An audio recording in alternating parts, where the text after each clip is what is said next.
Moving right along now, we are on chapter 9, Fanaticism. This is interesting. This is going to be a good one. Keep this in mind.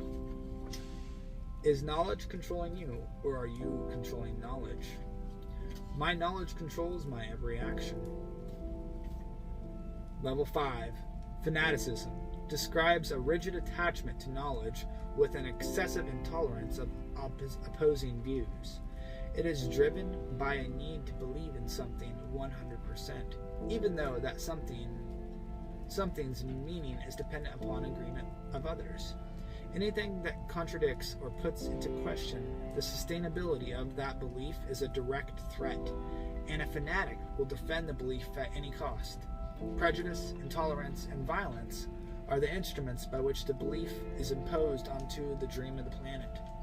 Regardless of how it can appear, the driving force behind fanaticism is not hate or anger, but rather an extreme form of conditional love for self and others.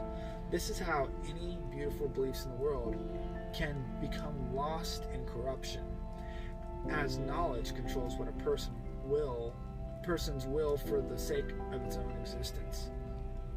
As knowledge controls a person's will for the sake of its own existence. With fanaticism, a person's beliefs have fully and completely domesticated them, and knowledge becomes rigid and controlling. It has a tight grip on our will. Attachment at this degree requires us to try and domesticate everyone around us, and we become tyrants. There is no freedom in tyranny. In the Toltec tradition, the smoke does not let us see that we are even in a mirror. The smoke is all we see. For example, to illustrate this level on a small but far-reaching scale, I turn again to the young vegan woman who is now a mother. She domesticates her son to fall in line with the family tradition of being vegan. In an effort to give him an identity that she is convinced is the only correct one, the identity she has adopted for herself. Please keep in mind that my objective here is not to judge veganism or make any of these examples a catalyst for debate. I just want to present a mirror. Imagine a dinner at this family's house. The young mother is making a meal in the kitchen while her husband and son sit at the dining room table. "What would you like to eat?" asked the mother. "Carne asada," replies the boy. "We don't eat carne asada in this house," she says in a serious tone. The boy begins to protest and pleads with his father to support him. The father, who has adopted the mother's belief system, responds by asking the son to listen to his mother. The child reiterates his plea for carne asada, and his mother responds that the rest of the family only likes healthy vegan meals. "We are vegans," says the mother. "No, I am not a vegan," says the boy. "Okay, then you are going to have to find a new place to live," says the mother. The mother's attachment to this ideal has led to a condition for the child that to be a member of the family he must be vegan too. This is domestication. As the reward for the child to eat the vegan meal is his acceptance as a member of the family. If he does not, he will be rejected by his family.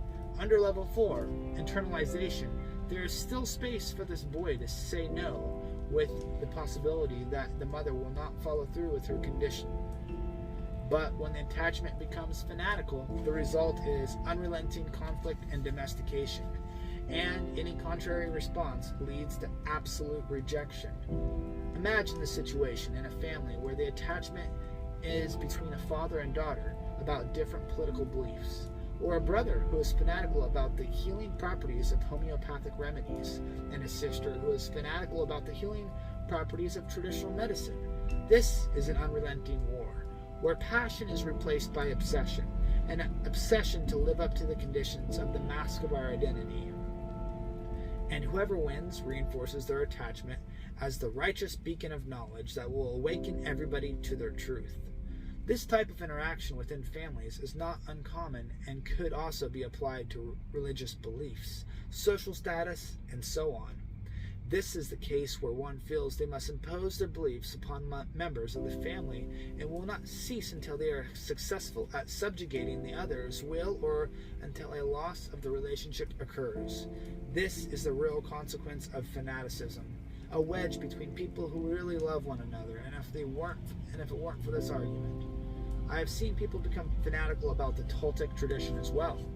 where the concepts and lessons of personal freedom and the agreements and the teachings aren't as important as the need to impose the philosophy on themselves and others as the only truth. I only want to be around people who are enlightened by the Toltec philosophy, is a comment I have heard on occasion. I've also heard criticism for not being Toltec enough. It doesn't matter what the belief system is. If someone is fanatical, they have let their happiness and acceptance for others be dependent on an adherence to a belief system. This form of unrelenting conflict can take a person to the point where an idea or a belief is more important than their own life, let alone the lives of others. Stories of honor killings throughout the world, regardless of religion or social status, embody an extreme form of conditional love within a family. From a point of view where a person's behavior is forced upon them under conditions of life and death, the dream of the planet can be seen as a nightmare. Death in the name of love. When is it possible to be so attached to a way of life that lives our own? When it is possible to be attached to a way of life that the lives of our own family members become considered less important than upholding family values, then imagine what the extreme form of this level of attachment is capable of when it comes to perfect strangers. The most obvious example of fanaticism can be in the news reports that describe killings in the name of some cause, belief, or other way of life, where one's love for their fellow man is entirely conditional upon others' willingness to do or be exactly what is expected and acceptable within that belief system. The narrator speaks so loudly in these cases that they drown out the authentic self, completely and relentlessly imposing conditional love to such an extreme that death is the means to an end. Attachment at this level doesn't present itself only in the form of death, but where the violence of torture, rape, and desecration of another being, be it man, woman, child, or animal, becomes a viable choice and action. Fanaticism is the complete loss of respect for another living being, whether we no longer see an individual as a living being. When we no longer see an individual as a living being and insist only on an idea or a number, but instead only an idea or a number. Unfortunately, there are many stories that illustrate this in the news and sensationalist media. But know that the individuals who take such actions all suffer from a form of illusion in which they believe they are justified in taking such actions. Fanatics also impose unrealistic standards on themselves, trying to fit into a mold at the risk of their own life. This is the case with anorexia, bulimia, where a person is so attached to achieving a certain ideal that they can no longer see the truth of who they are, even when they see themselves in the mirror. The image of oneself cannot become so distorted that one's own perception of one's humanity is lost. There is no awareness that a line has been crossed. Only an illusion remains.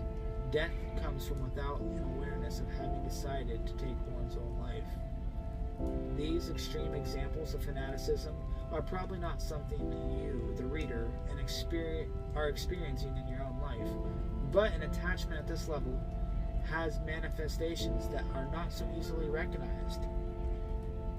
Loved ones can do their best to try to wake up someone from this illusion, but as with anything, the individual must have an authentic desire to change their mind. But that doesn't mean the loved one should stop trying. A will or desire to live is the catalyst for that change of mind. Once the desire is found and respect for one's humanity is regained, an individual can begin to move down the levels of attachment. At this point, the illusion can begin to fade. This is true for both the aggressor and the victim. We cannot give what we do not have. Letting go of this attachment starts by respecting our own life. There's still a lot of work to be done to let go of that illusion, the corrupt version of knowledge that no longer reflects life, but what our attachments want to see, and we find that grounding desire, we begin to see a sliver of truth that acts as the foundation of our transformation. Though we still work to let go of the illusion, we have found a moment of clarity. A truth in the form of life was chosen. In regaining respect for our own humanity and the humanity of others, we begin to become aware of the strength of our own will. That concludes Chapter 9, Level 4, Fanaticism. We are just over halfway through this book, approximately halfway through it, and we've just laid out the 5 levels of attachment. Fanaticism, internalization, preference, identity, and the authentic self. Again, from level 1, the authentic self. Level 2, preference. Level 3, identity. Level 4, internalization. Level 5, fanaticism. And the next chapter is called The Biggest Demon. And it's going to get good. It's going to get good. These are some really, really good ideas in here. I think that the power of perspective can change our lives. This is why I'm taking this effort and reading this, because out of all the perspectives that I've seen, this one stands tall. It is beautiful. I really enjoy these ideas here, and I want to share them. And I want to share them with as many people as possible. So thanks for sticking around and watching this, and stay tuned for more to come.